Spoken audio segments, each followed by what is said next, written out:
Beauty and the Beast. There was once a very rich merchant who had 3 daughters, being a man of sense. He spared no cost for their education. His daughters grew to be very beautiful, especially the youngest, who was called Beauty, a special name that made her sisters very jealous of her. The 2 eldest had a great deal of pride because they were rich. They gave themselves ridiculous airs, and would not visit other merchants' daughters, nor keep company with any but persons of quality. They went out every day to parties, balls, plays, concerts, and so forth. And they laughed at their youngest sister, because she spent the greatest part of her time in reading good books.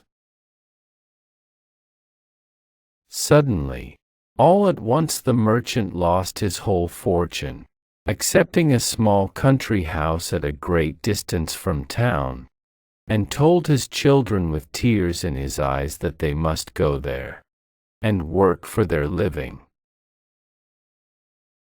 The 2 eldest answered that they would never have to leave the town, for they had several prominent merchants who they were sure would be glad to have them, though they had no fortune. But the good ladies were mistaken, for their lovers slighted and forsook them in their poverty, as they were not liked on account of their pride. Everybody said, "They do not deserve to be pitied. We are very glad to see their pride humbled. Let them go and give themselves quality airs in milking the cows, and minding their dairy."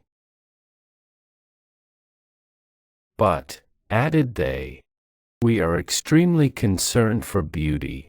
She is such a charming, sweet-tempered creature who speaks so kindly to poor people, and has such a friendly, gracious nature." When they came to their country house, the merchant applied himself to farming, and Beauty rose at 4 in the morning. Before the others stirred, she made haste to clean the house and prepare breakfast for the family. In the beginning she found it very difficult, for she had not been used to work as a servant, but in less than 2 months she grew stronger and healthier than ever. After she had done her work, she read, played on the harpsichord, or else sung while she spun yarn. On the contrary, her 2 sisters did not know how to spend their time. They got up at 10 and did nothing but saunter about the whole day, lamenting the loss of their fine clothes and acquaintance. "Do but see our youngest sister," they snickered, one to the other. "How well she's suited to a life of menial labor." The family had lived about a year in the country house, when the merchant received a letter, with an account that a ship he thought had been lost at sea, that held on board dozens of bolts of cloth and silks he had purchased, had in fact safely arrived. The family rejoiced in the turn of their fortune. When the 2 eldest daughters saw their father ready to set out, one begged of him to buy her a new necklace of gems, and the other a thick golden chain, but Beauty asked only for a rose. The good man set off on his journey. But when he came there, oh, such problems there were over who properly owned the ship, and the merchandise on board, and after a great deal of trouble and pains to no purpose, He came back as poor as before, especially after he bought the fine new necklace and gold chain he promised to his 2 older daughters. Thinking he might come upon a rose bush to satisfy the wish of his youngest daughter, he led his horse deep into the woods. As the sun set and the wind began to howl, the poor man realized he was hopelessly lost. What's more, with the rain and the snow, he knew he might well starve to death with cold or hunger, or be devoured by the wolves, whom he heard howling all round him. Then in an instant, looking through a long walk of trees, he saw a light at some distance. Going on a little farther, he noticed it came from a place lit with candles from top to bottom. The merchant hastened to the place, but was greatly surprised at not meeting anyone in the outer courts. His horse followed him, and seeing a large stable open, went in, and finding both hay and oats, the poor beast, who was almost famished, fell to eating very heartily. The merchant tied him up to the manger, and walked towards the house, where he saw no one. Entering into a large hall, he found a good fire and a table plentifully set out. As he was wet quite through with the rain and snow, he drew near the fire to dry himself. I hope the master of the house, or his servants, will excuse the liberty I take.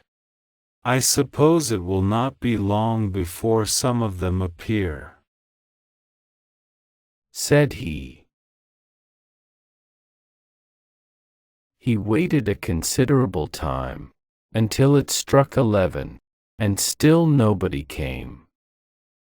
At last he was so hungry that he could stand it no longer, but took a leg of chicken and ate it in 2 mouthfuls, trembling all the while. After this he drank a few glasses of wine. Growing more courageous, he went out of the hall, and crossed through several grand apartments with magnificent furniture, until he came into a chamber. In the chamber was an exceedingly good bed, and as he was very tired, and it was past midnight, he concluded it was best to shut the door, and go to sleep. It was 10 the next morning before the merchant waked.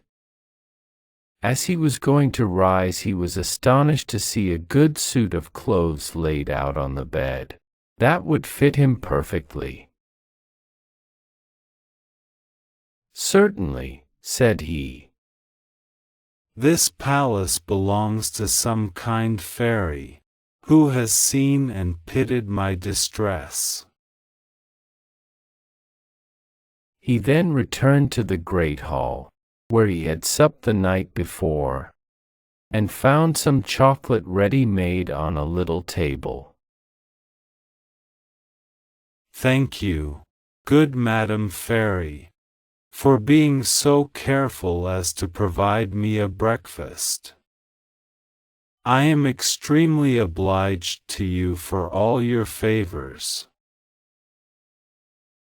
said he aloud.